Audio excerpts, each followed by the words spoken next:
Chapter 4. The Forgotten Asylum. Part 2. The Whispers of the Records. The air inside the asylum grew colder with every passing minute. Dust floated in the thin beam of their flashlights like ashes from some forgotten fire. The group moved deeper, the faint echo of their steps bouncing off long, empty corridors. Somewhere in the distance, a loose door creaked softly, as if the building itself was breathing.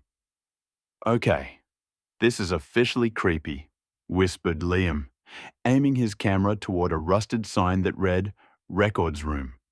"Perfect," said Emily, her voice trembling slightly. "This is exactly what we came for. If we find the patient files, we might uncover what really happened here." The door to the records room was half open, its hinges whining as Noah pushed it further. Inside, rows upon rows of filing cabinets leaned against each other like tombstones.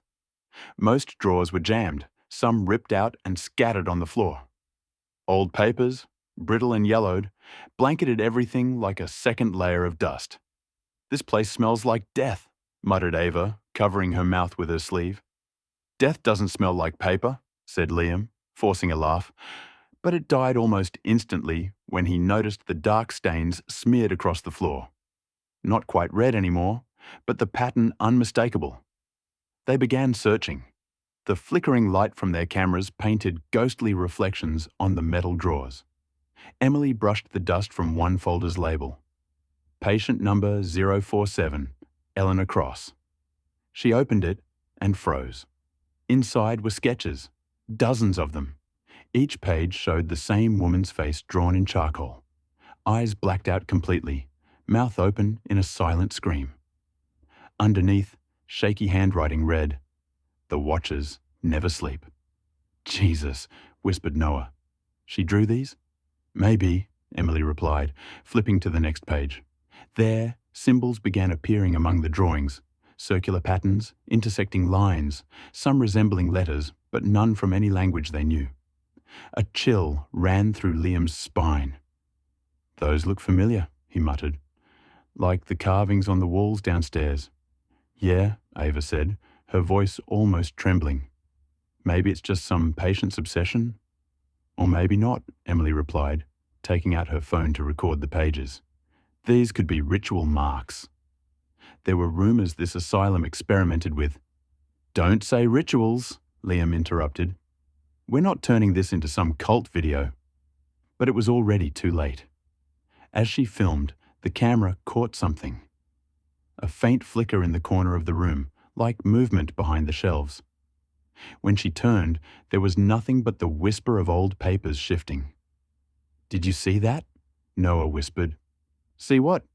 "I swear someone just moved." "Probably a rat," Ava muttered, though her voice betrayed no confidence. Emily set the folder aside and opened another. Patient number 089, Isaac Fell.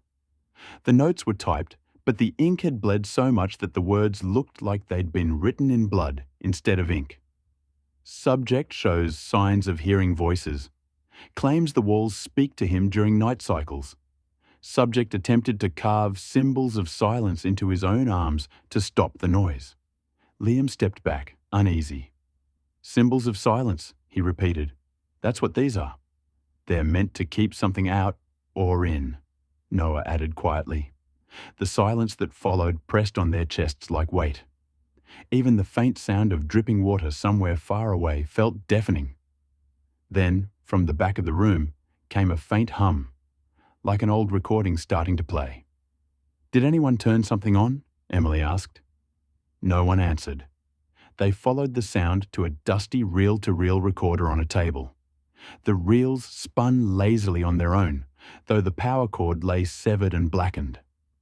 Liam leaned closer, the red light of his camera reflecting in the metal casing. The speaker crackled, and then a voice emerged. "They told us the whispers were harmless, that they were in our heads. But they lied. It moves through the walls. It watches when we sleep.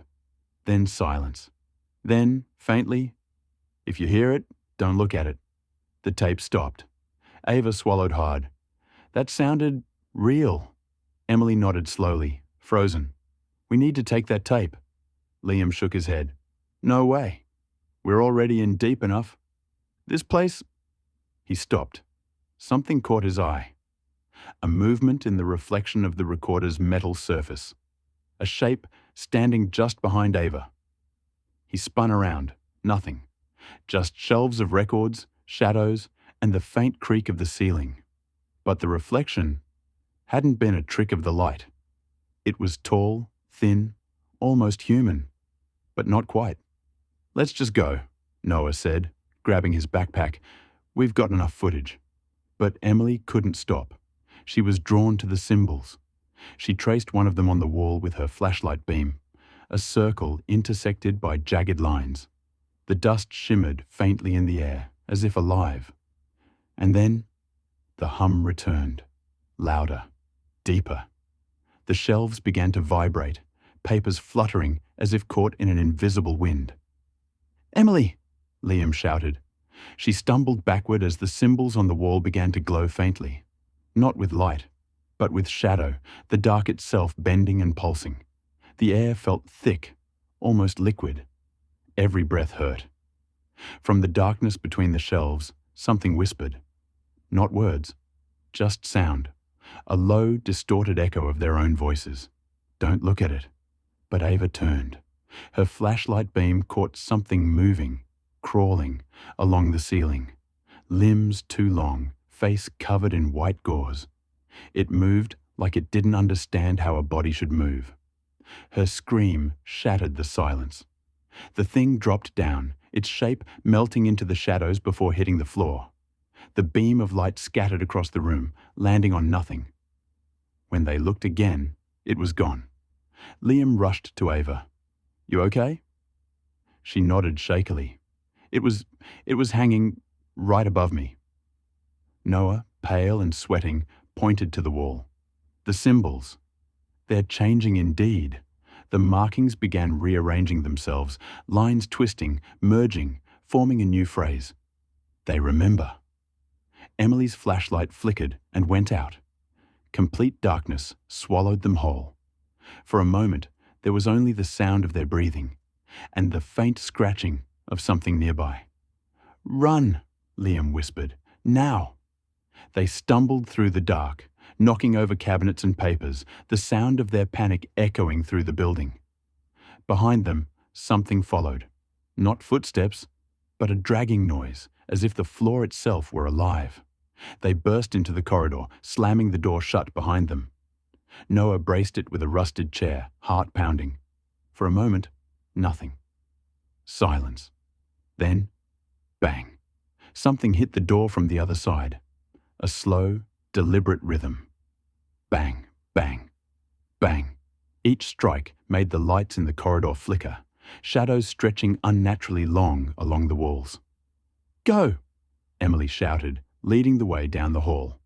They didn't stop running until they reached a fork, one path leading back to the entrance, the other deeper into the asylum. We're not going back through there, Liam gasped. It's waiting. Emily looked at her camera. Still recording. We need proof. We have it now, Ava, trembling, whispered. Then why does it feel like we're not supposed to leave? In the dim light, Noah noticed something written on the wall at the junction. Faded, but still visible. It was the same handwriting as in the patient files. The records are not for the living. He backed away. We need to go. Now? But Emily stood frozen, staring at her camera screen. The playback showed them entering the records room. But there was something else. Something that hadn't been there when they filmed. Behind them, in every frame, stood a figure. Tall, motionless, head tilted sideways, watching. Guys, Emily whispered, turning the screen toward them. The footage froze. The figure on the screen tilted its head further, and the sound of the recorder's voice returned, faint and distorted. They found the records.